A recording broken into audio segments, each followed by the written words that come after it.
बिस्मिल्लाहिर्रहमानिर्रहीम। अस्सलामुअलैकुम। Welcome to my channel cooking with Anam Fatima. आज मैं आपके साथ बहुत ही यूनिक सी क्रिस्पी सी और मज़ेदार सी रेसिपी जो है वो शेयर करने वाली हूँ। आज हम बनाएंगे थोड़ा सा हटकर, जैसे हम अफ्तारी में रोज़ जो है वो पकोड़े बनाते हैं ना, तो आज आप लोग थोड़ा सा हटके इस चीज़ को ज़रूर ट्राई कीजिएगा। आज हम बनाएंगे अंडा और आलू के कबाब, और इस तरह से हम स्टफिंग करेंगे आलूओं की कि बहुत ही क्रिस्पी और बहुत ही मज़ेदार सा उसका एक टेस्ट होगा। और झटपट सी ये रेसिपी है, जल्दी से ये तैयार हो जाती है और बहुत ही क्रिस्पी और बहुत ही मज़ेदार सी ये बन के तैयार होती है। इसी तरह से परफेक्ट रेसिपी बनाने के लिए वीडियो को एंड तक पूरा ज़रूर देखिएगा, स्किप मत कीजिएगा। तो चलिए अपनी रेसिपी को स्टार्ट कर लेते हैं। सबसे पहले यहाँ पर हम लोग लेंगे 5 से 6 मीडियम साइज़ के बॉइल्ड पोटैटोज़, जिसको मैंने इस तरह से देखिए मैश कर लिया है। अब मैं उसमें ऐड कर दूंगी तकरीबन ये एक मीडियम साइज़ की मैंने प्याज जो है वो देखिए बारीक चॉप कर ली है। अब हम इसे ऐड कर देंगे अपने पोटैटोज़ में। इससे जो है ना हमारे पकोड़ों में बहुत ही ज़्यादा क्रंची और क्रिस्पी सा एक इसका टेक्सचर होगा, बहुत ही मज़े का लगता है। अब इसके बाद मैंने इसमें ऐड कर दी है 6 से 7 जो है हरी मिर्चें हैं। ये तीखी वाली नहीं थी, इसको भी चॉप करके हमने ऐड कर देना है। 1 टेबलस्पून भर के मैं इसमें ऐड कर दूंगी लहसुन। तकरीबन मैंने यहाँ पर 6 से 7 ही लहसुन के जवे लिए थे, जिसको मैं चॉप करके इसमें ऐड कर रही हूँ। 1 टेबलस्पून भर के मैं इसमें डाल दूंगी लेमन जूस, बहुत ही ज़बरदस्त सा इससे फ्लेवर आता है इसका। हाफ टी स्पून जाएगा गरम मसाला, और हाफ टी स्पून भर के इसमें ऐड कर दूंगी मैं धनिया पाउडर। हाफ टी स्पून ही मैं इसमें भर के ऐड कर दूंगी जीरे का पाउडर, और 1/4 टीस्पून के करीब मैं इसमें काली मिर्चों का पाउडर ऐड कर रही हूँ। 1 टीस्पून भर के इसमें ऐड कर देंगे खुश्क धनिया क्रश किया हुआ है। 1 टीस्पून ही भर के मैं इसमें ऐड कर दूंगी चाट मसाला। अब मैंने इसमें ऐड किया है हाफ टी स्पून के करीब सॉल्ट। आप अपने टेस्ट के अकॉर्डिंग इसको एडजस्ट कर लीजिएगा। आप देख लीजिएगा जितना आपने सॉल्ट इसमें कम या ज़्यादा करना है आप उतना ऐड कर दीजिएगा। और मैंने इसमें ऐड की थी 1/4 टीस्पून के करीब टर्मरिक, जो मेरी वीडियो में नहीं आ सका, सॉरी उसके लिए, तो मैं आपको वर्बली इन्फॉर्म कर देती हूँ। और इसके बाद देखिए हमें इस तमाम चीज़ों को बहुत अच्छे तरीके से मिक्स कर लेना है। और ये देखिए इस तरह से थोड़ा प्रेस कर करके हम इसको तमाम चीज़ों को आपस में एक साथ मिक्स कर लेंगे।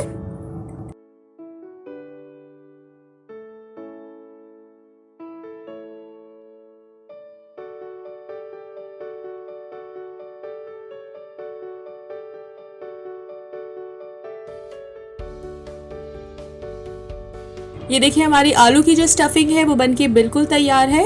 अब इसके साथ ही मैंने यहाँ पर लिए तकरीबन 3 to 4 जो है ये मैंने एग्स लिए हैं, जिनको मैंने बॉईल कर लिया था, और इसको मैं छील के इस तरह से बीच में से कट कर लिया है।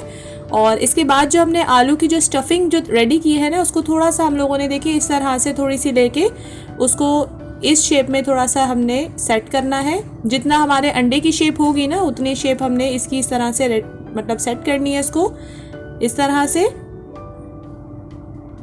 और उसके बाद हमने जो हाफ अंडा लेना है, और फिर उसके बाद इसके ऊपर हम इस तरह से रख के और साइड से हल्का हल्का करके इसको प्रेस करते हुए इसको अच्छी सी इसकी एक शेप दे देनी है इस तरह।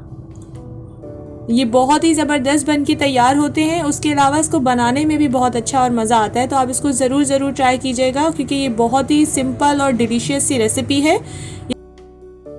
हमें देखिए इस तरह से थोड़ा थोड़ा करके साइड से इस तरह से प्रेस करते जाना है और इस तरह से मिक्स करते जाना है इसको, ताकि आलू और अंडा जो है ना वो आपस में अच्छे से जुड़ जाए और हमारी जो स्टफिंग है आलू की वो बिल्कुल अच्छे तरीके से इसके साथ लग जाए। और थोड़ा सा बस देखिए इसके ऊपर हल्की हल्के हाथ से मैं इसको शेप दे दूंगी, और देखिए कितना ज़बरदस्त सी इसकी शेप आ गई है। इसको थोड़ी सी राउंड शेप में हम लोग कर लेंगे इस तरह से, और जहाँ पे मुझे स्टफिंग कम लग रही है वहाँ पे मैं थोड़ी सी और लगा दूंगी।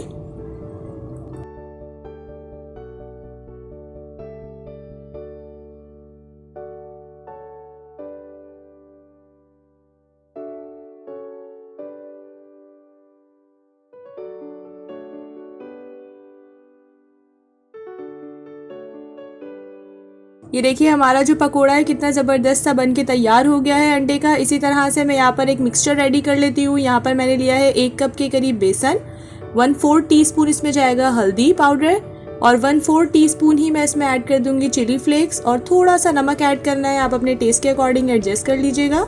हाफ टी स्पून जाएगी अजवाइन, बहुत ज़बरदस्त सा इससे टेस्ट आता है। और 2 टेबलस्पून में भर के इसमें ऐड कर दूंगी ऑयल। आप चाहें तो इसमें गरम ऑयल भी ऐड कर सकते हैं। ये हम इसीलिए ऐड करें क्योंकि इससे बहुत ही इसका क्रिस्पी सा एक और मज़ेदार सा इसका एक टेक्सचर बनता है इससे। लास्ट में मैं ऐड कर दूंगी 1/4 टीस्पून के करीब बेकिंग सोडा या 2 to 3 पिंच के करीब आप बेकिंग सोडा ऐड करके इसको अच्छे तरीके से हम लोगों ने अब मिक्स कर लेना है आपस में तमाम चीज़ों को। यहाँ पर मैंने लिया है 1 कप के करीब पानी। अब थोड़ा थोड़ा करके मैंने इसमें ऐड करते जाना है और इसका एक स्मूथ सा बैटर सा रेडी कर लेना है। बहुत ज़्यादा पतला नहीं होना चाहिए, बहुत ज़्यादा गाढ़ा नहीं होना चाहिए। इसके अलावा आप मेरे आलू के जो पकौड़ों की जो रेसिपी है आप उसको भी ट्राई कर सकते हैं, उसको भी देख सकते हैं, क्योंकि उसमें भी हमने इसी तरह से बैटर जो है वो रेडी किया था और उसमें डिटेल्ड वीडियो मैं बना चुकी हूँ, तो आप चाहें तो वहाँ पर देख सकते हैं और उसका मैं लिंक जो है वो डिस्क्रिप्शन में दे दूँगी। बस इस तमाम चीज़ों को ना हमें अच्छे से मिक्स करना है। जो हमें ये वाला बैटर है इसको हमने स्मूथ कंसिस्टेंसी में लेकर आना है।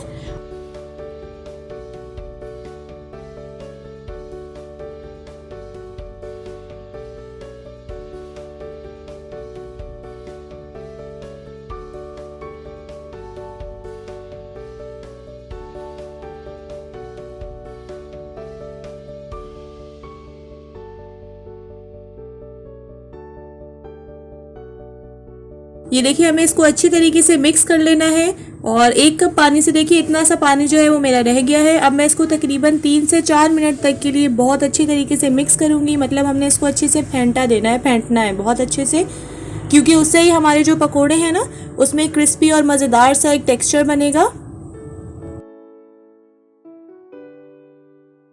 और यहाँ देखिए हमारे अंडे और आलू के कबाब कह लें या पकोड़े कह लें वो भी बिल्कुल रेडी है। तमाम पकोड़ों को जो है वो मैंने बना के तैयार कर लिया है। यहाँ पे मैंने कुकिंग ऑयल लिया है जिसको मैं प्रीहीट कर चुकी हूँ 3 से 4 मिनट तक के लिए। अब मीडियम टू लो फ्लेम पर अब मैं इसको कुक करूँगी। सबसे पहले जो मैंने बैटर बना के रखा है ना उसको मैं थोड़ा सा और मिक्स कर लेती हूँ, क्योंकि हम लोगों ने थोड़ा सा मिक्स करना लाजमी है। और उसके बाद देखिए जितने भी हमने कबाब बना के रखे हैं ना उसको हम थोड़ा थोड़ा करके इसमें अब डिप करते जाएंगे, मतलब इसकी कोटिंग करते जाएंगे। एक एक करके मैं इसकी कोटिंग करती जाऊंगी और स्पून की मदद से अपना सारा जो मिक्सचर है ना वो उसके ऊपर लगाती जाऊंगी। अच्छे तरीके से हमने इस पर मिक्सचर लगा देना है। 2 को एक साथ कर लेंगे ताकि एक साथ ही जो है हम इसको फ्राई कर लें।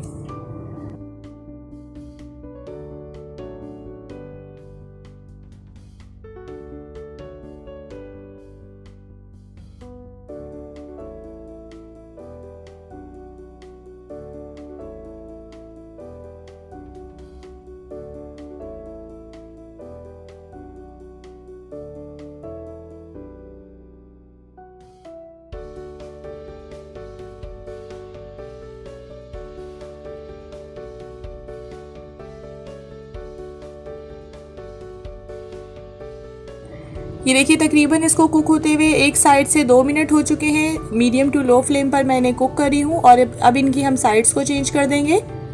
2-2, 3-3 मिनट एक एक साइड को हम लोगों ने कुक करना है। जैसे इसमें क्रिस्पी और थोड़ा सा गोल्डन सा कलर आएगा ना तब हम इसको निकाल लेंगे। पहले इसको थोड़ा सा कुक होना जो है वो लाजमी है। 1 से 2 मिनट तक के लिए इसको थोड़ा कुक कर लें, फिर उसके बाद इसकी साइड को चेंज करें। फ्लेम जो है बहुत हाई नहीं रखनी और बहुत लो भी नहीं रखनी, बस मीडियम टू लो फ्लेम पर हमने इसको कुक करना है। और ये देखिए हमारे मज़ेदार से कबाब जो है वो बनके बिल्कुल तैयार हैं।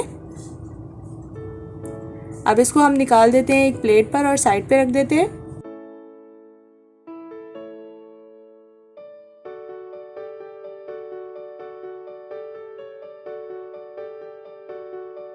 इसी तरह से मैं दूसरे कबाब को भी बना के तैयार कर लेती हूँ। आप चाहे तो हाथ की मदद से भी इसमें ऐड कर सकते हैं, चाहे तो स्पून से भी ऐड कर सकते हैं। जी तो हमारे मज़ेदार से आलू और जो अंडे के कबाब जो है बनके बिल्कुल तैयार हैं। आप इसको ज़रूर ट्राई कीजिएगा क्योंकि ये बहुत ही यूनिक और मज़ेदार सी रेसिपी है। आप इसको चटनी के साथ, केचप के साथ सर्व कर सकते हैं। ये अफ्तार स्पेशल रेसिपी है, आप इसको अफ्तार में भी बना के तैयार कर सकते हैं क्योंकि ये सबको बहुत ज़्यादा पसंद आने वाली है। और इसके अलावा आप इसको टी टाइम पे भी बना के सर्व कर सकते हैं। अब हम इसको कट करके देख लेते हैं हल्का सा, क्योंकि ये बहुत अंदर से एक तो बहुत ज़बरदस्त भी होती है और उसके अलावा टेस्टी भी बहुत बनती है। जो हमने इसमें स्टफिंग ऐड की है ना आलू की, उससे तो इसका टेस्ट और भी मज़ेदार सा हो जाता है। तो आप इसको ज़रूर ट्राई कीजिएगा और मुझे फ़ीडबैक ज़रूर दीजिएगा कि आपको आज की मेरी रेसिपी कैसी लगी। और अगर अभी तक आपने मेरे चैनल को सब्सक्राइब नहीं किया हुआ तो आप काइंडली मेरे चैनल को सब्सक्राइब कर लें और बेल आइकन को प्रेस करना मत भूलिएगा, क्योंकि उससे इसी तरह से झटपट और मज़ेदार सी रेसिपीज़ का नोटिफिकेशन सबसे पहले आप तक पहुंचेगा।